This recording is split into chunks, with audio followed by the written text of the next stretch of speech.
Salut, bienvenue chez Canet Victoria. Aujourd'hui, on va faire un unboxing un petit peu particulier parce que c'est une trottinette que j'attends depuis longtemps. Vous savez peut-être, moi j'entraîne mes chiens en fait avec un modèle fat bike de chez Gravity qui était la Fat Sapo, donc une trottinette avec des pneus de très grande dimension et sous-gonflés pour un maximum de confort. Donc la Gravity Fat Sapo, elle est super belle, hein, elle a une fourche à suspension, la plateforme est top, etc. Elle pèse 16,5 kg, donc ce qui est quand même raisonnable pour une trottinette avec des pneus fat. Mais Cosca a un modèle qui me fait de l'œil depuis très longtemps, qui s'appelle le Monster Max Dog. La Monster Max Dog, c'est pareil, on est sur une trottinette en 26-20 pouces fat bike, mais elle a une fourche rigide. Voilà, la fourche rigide, en fait, si vous voulez, elle va vous faire gagner du poids par rapport à la Gravity, qui a une fourche à suspension. Et la fourche à suspension avec un pneu fat, clairement, ça n'a pas trop d'utilité, surtout en trottinette. Donc j'étais très très curieux de pouvoir tester cette trottinette-là, qui fait 1 kg de moins que la Gravity. Donc toujours appréciable, en sachant qu'au niveau performance, quand j'entraîne mes chiens avec la fat, ça va quand même très très vite. On est quand même sur des moyennes à 24-25 km/h sur de la fat. Donc c'est des trottinettes qui sont très roulantes, qui sont géniales aussi en loisir. Donc si vous avez un chien puissant, moi j'ai type braque ou husky, etc., on peut utiliser une fat en mono-chien. Si vous avez deux chiens, c'est encore mieux. Et on peut aller sur des attelages beaucoup plus grands, puisqu'on a une très grande stabilité avec cette trottinette-là. Donc j'ai les mushers qui prennent parfois cette trottinette-là pour entraîner aussi 4-5 chiens facilement. Donc on en parlera un petit peu plus précisément lors du montage. Là, le but de cette vidéo, c'est clairement donc de vous montrer comment elle arrive chez vous, la manière dont elle est emballée et comment on va la préparer ensemble. Vous allez voir, le plus long, c'est le déballage, et après le montage se fait hyper rapidement. Alors, déjà, voici les colis. Donc, oui, parce que là, on parle de deux colis. Quand vous êtes livré de la FAT, vous avez un colis qui contient la trottinette et un autre qui contient la roue. Voilà. On est question de coût parce que sinon, ce serait un carton beaucoup trop volumineux. Donc, on va les déballer ensemble. Alors, vérifiez bien quand vous faites livrer une FAT, justement, que vous avez bien deux colis et pas un seul.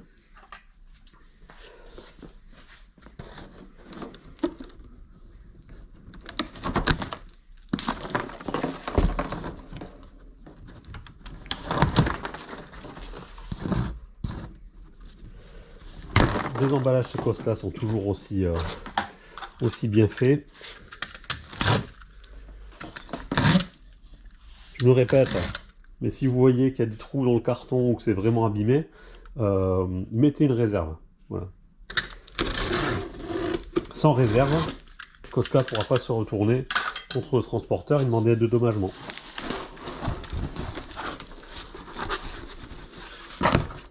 Voilà. Hop. Donc là, on est sur la roue avant. Donc une roue de 26 pouces avec le pneu donc surdimensionné en 4 pouces. Hop. Attention, on va poser sur sa petite sœur qui est en montage aussi. Donc, vous voyez, il protège bien les disques. On est bien sur de la jante fat. Vous voyez là ici, on voit le fond de jante.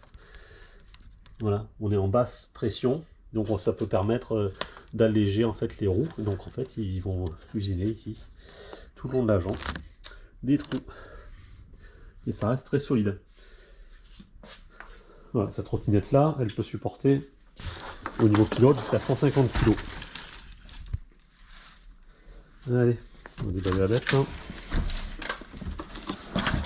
Donc bien sûr, on suivra un essai vidéo un petit peu plus tard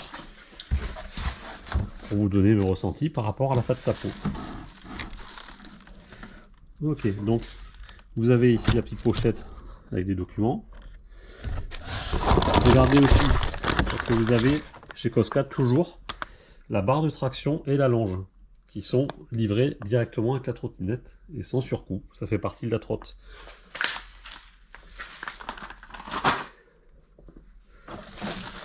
Donc là on a la fourche rigide, la petite roue de 20 pouces.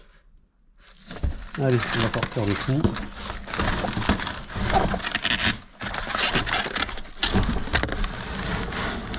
à une main, c'est pas facile. Ce que je vais faire, c'est que je vais aller poser la caméra.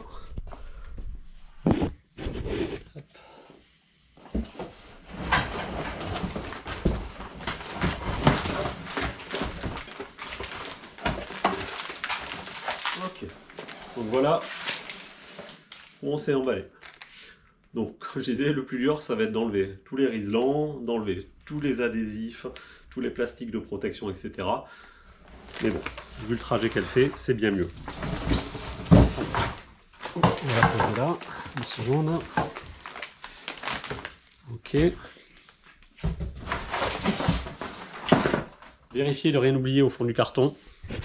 Notamment, vous avez ici les axes. Donc là, c'est les axes, ça rigole pas.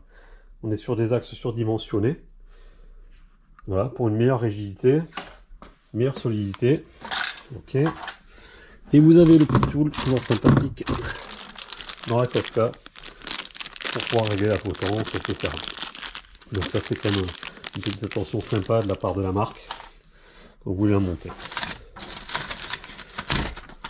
Voilà. La petite notice ici. Mais bon, en vidéo, c'est plus sympa, je vais vous le faire. Hop. Et avec les autres. Ok, donc ce qu'on va faire, c'est que je vais la mettre sur le pied d'atelier et puis on va la monter ensemble. Allez. Donc j'ai fini de la déballer, d'enlever tous les adhésifs, etc. Bon, je vous ai épargné ça parce que ça n'a aucun intérêt pour vous.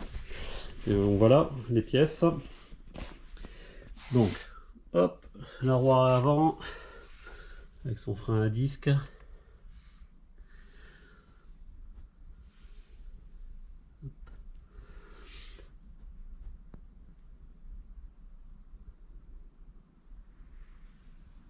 Donc là, on est sur du frein à disque en 180 mm.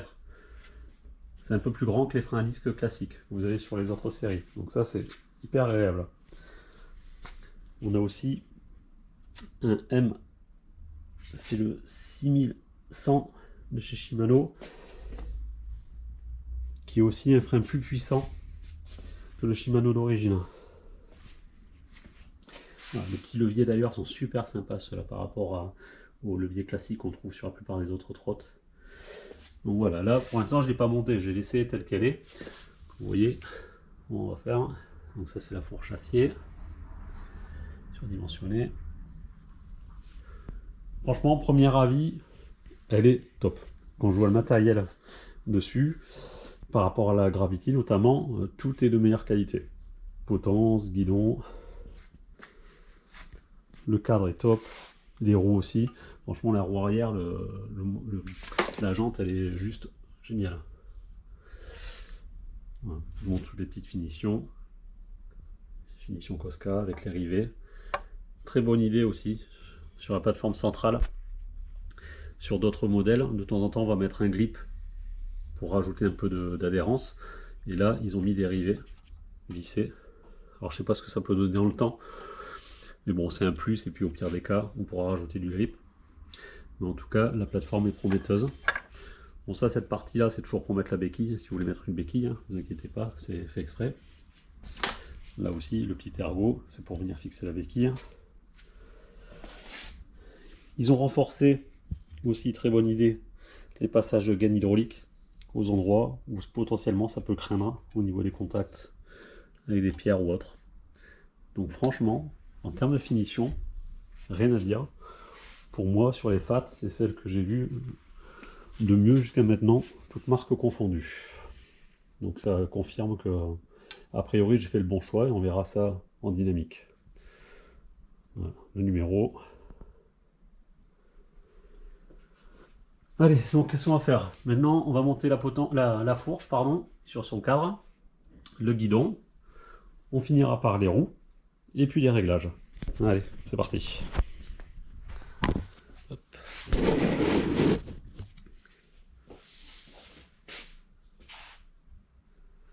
Alors tout d'abord, on va enlever le capuchon de la potence, de la fourche, pardon, excusez-moi.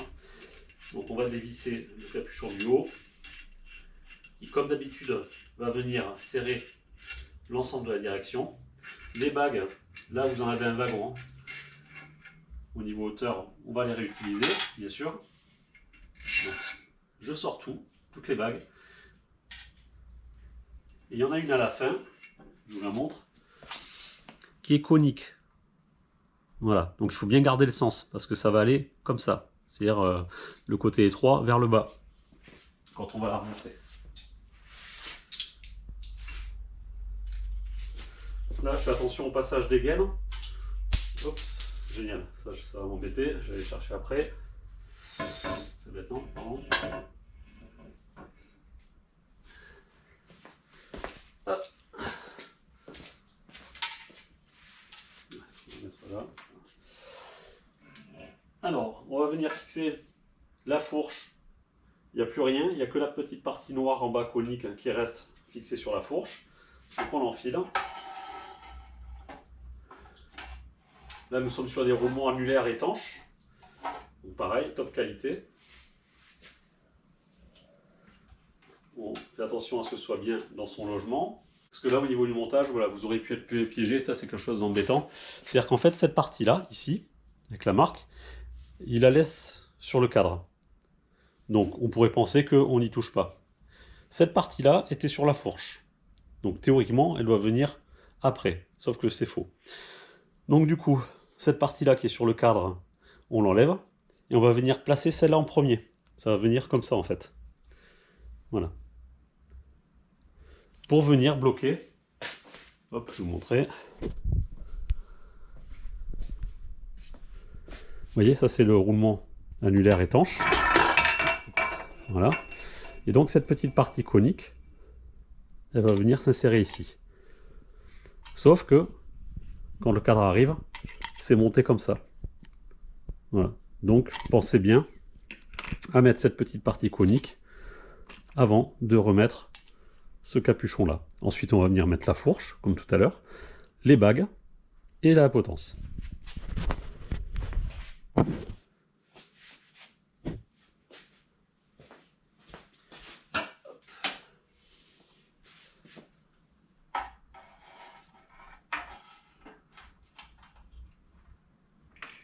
Donc, la partie conique qui va venir bloquer de direction. Donc, on est bon. On va répéter l'opération. Voilà. Allez. Donc là.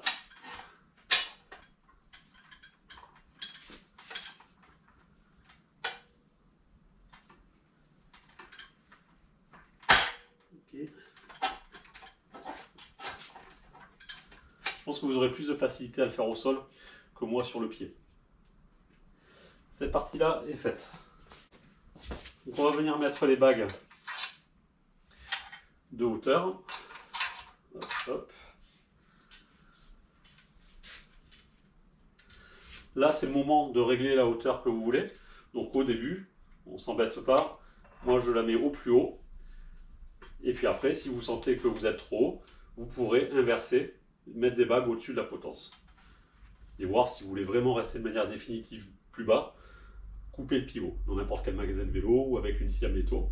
Attention parce qu'il y a une griffe à l'intérieur, donc il faut la faire descendre. Mais voilà, c'est quelque chose qu'on adapte comme on veut, comme sur les VTT. Donc j'ai mis la potence. On va remettre le capuchon avec la vis.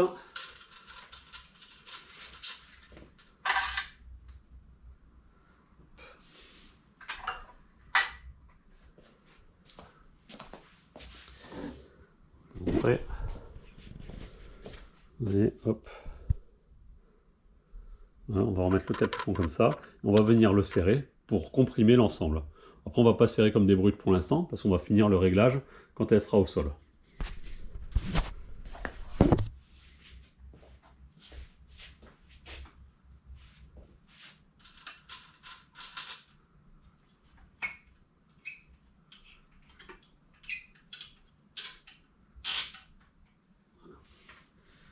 Ok, donc on ne sert à rien d'autre pour l'instant. On va passer aux roues. Alors,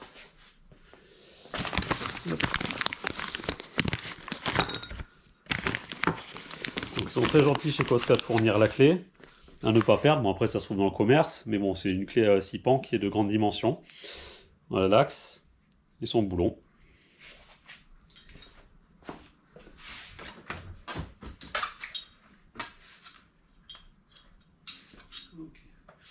Donc, alors, un petit détail, il y a un boulon qui a une encoche, comme ça. Enfin, vous avez un... Oups, j'y arrivé. Voilà, vous avez ce petit bitonio là. Donc, il va côté gauche de la trottinette. Vous verrez, de toute façon, il y a une fente exprès pour pouvoir le mettre. Donc, ça veut dire que on enlève la partie plastique du disque et qui vient bloquer l'étrier de frein. Je vais venir insérer l'axe à travers le cadre et la roue et venir fixer le boulon. Donc c'est hyper simple. Voilà. Là on ne peut pas se tromper, il n'y a pas de possibilité de foirer ce montage. Voilà. Et là on peut venir serrer quand même un peu fort. Voilà. Et on vérifiera le serrage à la première sortie. Donc là, moyeu de très très bonne qualité. Le moyeu c'est ça, avec des gros roulements annulaires étanches. Franchement, ça c'est génial. La roue avant, même chose. On se retrouve toujours avec le même produit, avec le même axe. Et donc toujours pareil, côté gauche, on insère hop, la petite partie plastique que vous gardez, parce que quand vous voulez déplacer la trottinette sans les disques, c'est mieux de le remettre.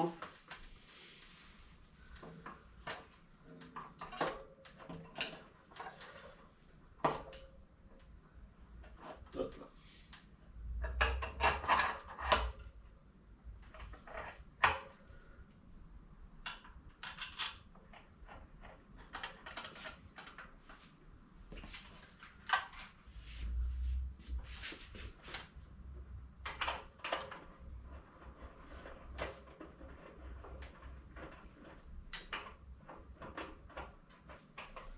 Ah, si je traverse pas, je vais y arriver.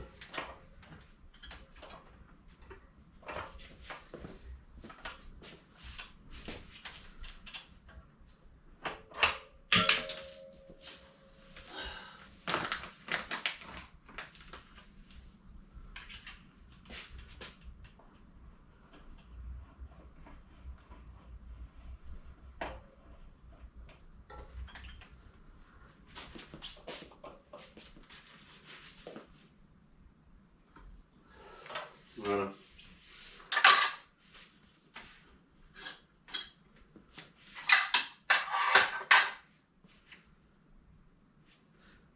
Donc la partie roue, c'est OK. Les roues sont montées.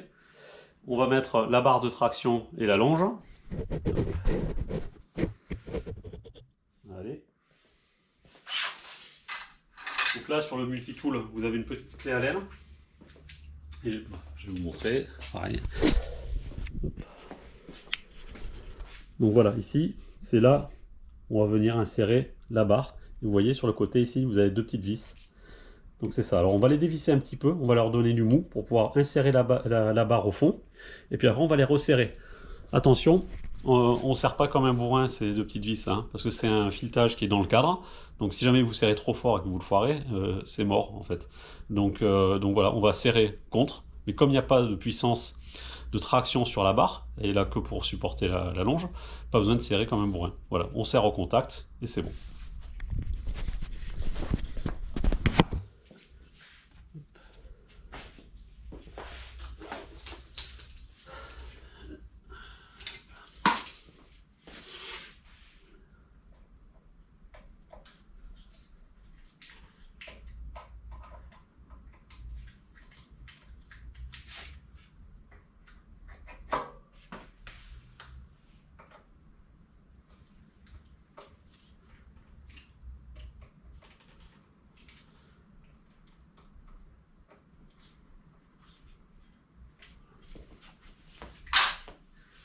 Et la longe, comme d'habitude, un nœud d'alouette, c'est-à-dire qu'on va faire passer cette petite partie-là dans le cadre et on va venir insérer ça autour.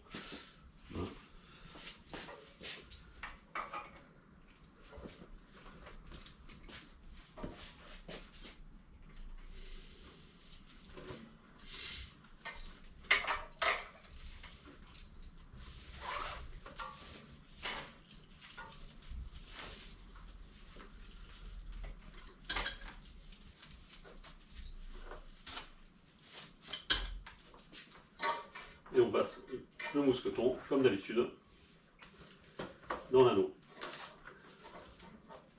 Voilà, le tour est joué, ça c'est fait.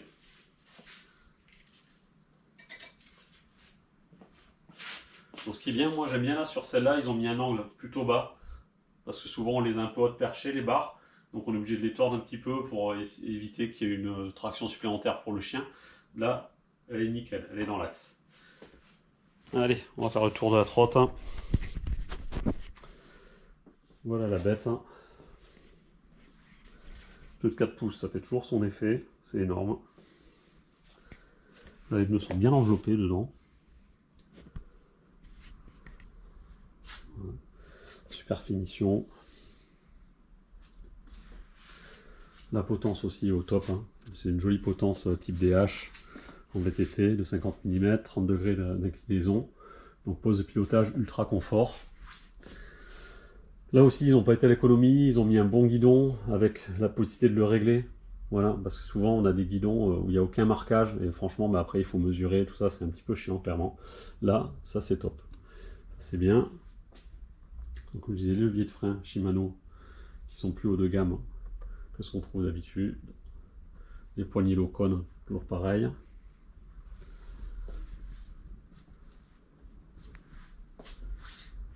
Voilà, maintenant, ce que je vais faire, c'est que je vais la mettre au sol. Je vais la mettre au sol et puis je vais finir les petits réglages, hauteur de levier, guidon, jeu, tout ça.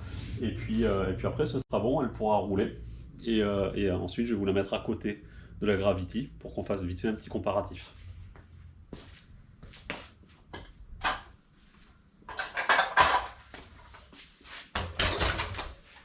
15,5 kg, c'est léger, hein. Ça se manipule vraiment très bien. Hop. Alors, on va s'assurer d'abord du jeu. Donc pour le jeu, je freine et je vois si je sens, en mettant mes doigts au niveau du jeu de direction, si je sens trop de mouvement. Il ne faut pas qu'il y ait de mouvement. Voilà. Ok. Là c'est bon. Après je vais centrer le guidon par rapport au pneu. Normal, là on est bien dans l'axe. Et je vais venir visser de chaque côté de la potence les vis pour que ça ne bouge plus.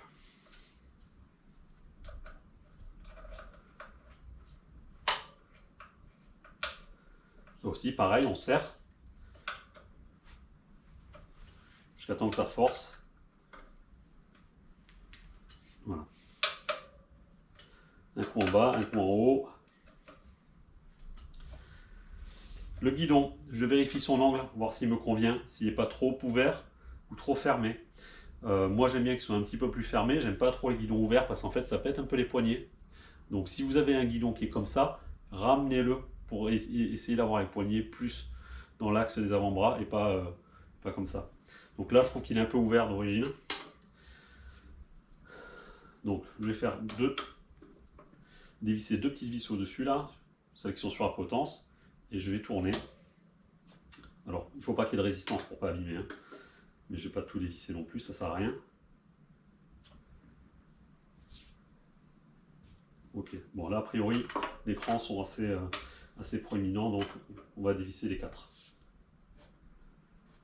Ok.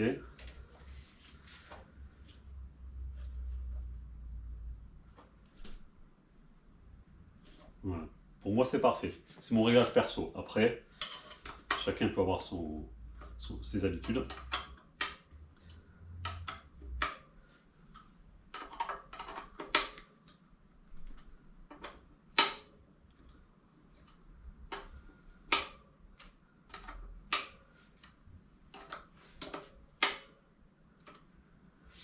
Ok, maintenant on va régler l'angle des leviers de frein. Alors là on est sur un frein, c'est type indo en fait.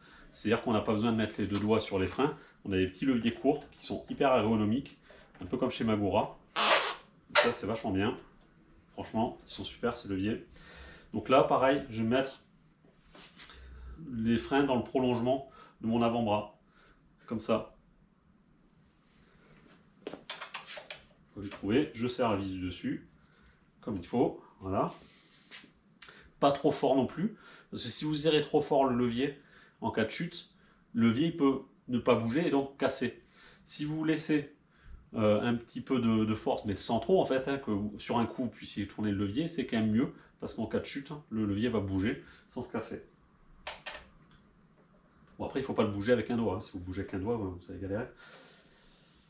Ok, là visuellement, je me mets un petit peu en recul et je vois en fait à peu près la hauteur du levier de droite que j'avais choisi. Nickel. Voilà. Ça, je vérifie aussi une chose, c'est que les poignées ne tournent pas. C'est les poignées qui se vissent, vous avez des petites vis. Donc là vous forcez, ouais, ben là je tourne. Donc ça veut dire qu'ils n'ont pas assez serré à l'usine. Donc je les serre un peu plus. Là pareil, on force pas trop, c'est les petits pas de vis. Donc y aller doucement, jusqu'à temps que ça bouge plus. Ok, là, ça bouge pas, nickel. Et voilà, c'est fait, c'est monté. Là, on peut aller l'utiliser.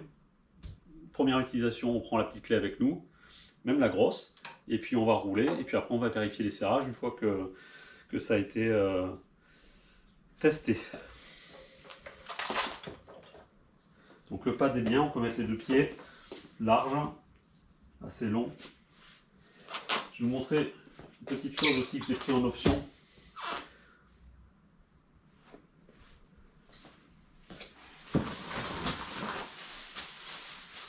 C'est son garde-boue. Ils ont eu la bonne idée chez Cosca de mettre un vrai garde-boue pour les fats. Donc j'ai pris et je pense que je vais me le monter. Voilà. Donc ça c'est pour l'arrière. Voilà, je vous ai mis les deux fats côte à côte. Sachez qu'il y en a une troisième. Cosca fait la même que celle-là, la Monster, mais avec une roue de 20 pouces aussi à l'avant. Donc encore un peu plus basse. Donc en termes de stabilité, c'est bien une petite roue de 20 pouces. Donc si vous n'allez pas sur des grands chemins très cassants, etc., où vous n'avez pas des gros trous, la 2 x 20 pouces, donc c'est le modèle Raptor qui est rouge, peut être aussi très efficace. Donc à vous de voir. Moi je préfère le 26 pouces parce qu'ici en forêt on a quand même pas mal de grosses ornières, des trous et tout ça, donc je préfère la roue de 26 pouces. Donc entre les deux, voilà.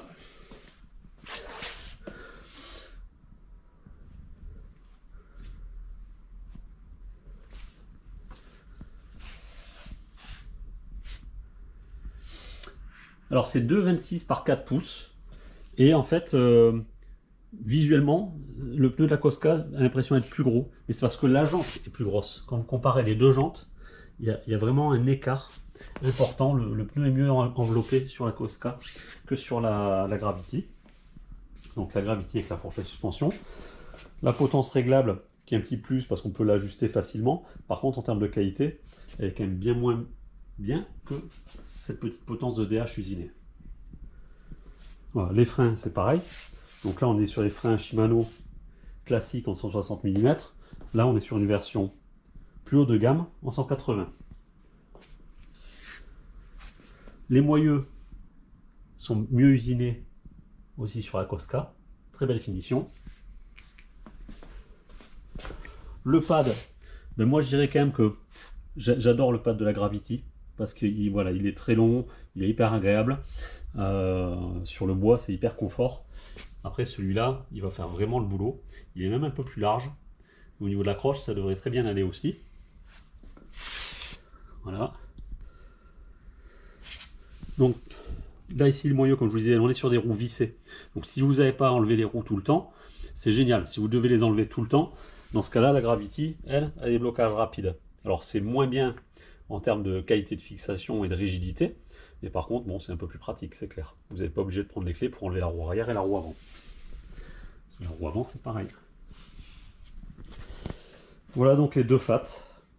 Et en statique, clairement, pour moi, la gagnante, c'est la Cosca Monster. Il n'y a pas photo en termes de finition, de qualité de produit. Vu la différence de prix qu'il y a entre les deux, j'irai sur celle-là. Maintenant, j'ai utilisé celle-là très longtemps, pendant 1 an et demi en entraînement. Donc, je la connais par cœur.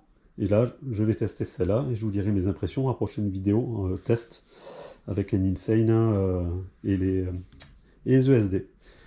Voilà, ben, je vous dis à bientôt et puis à la prochaine vidéo, on va déballer autre chose. Voilà, vous verrez, c'est un autre modèle en fait qui arrive, qui est très sympa aussi. Donc à bientôt.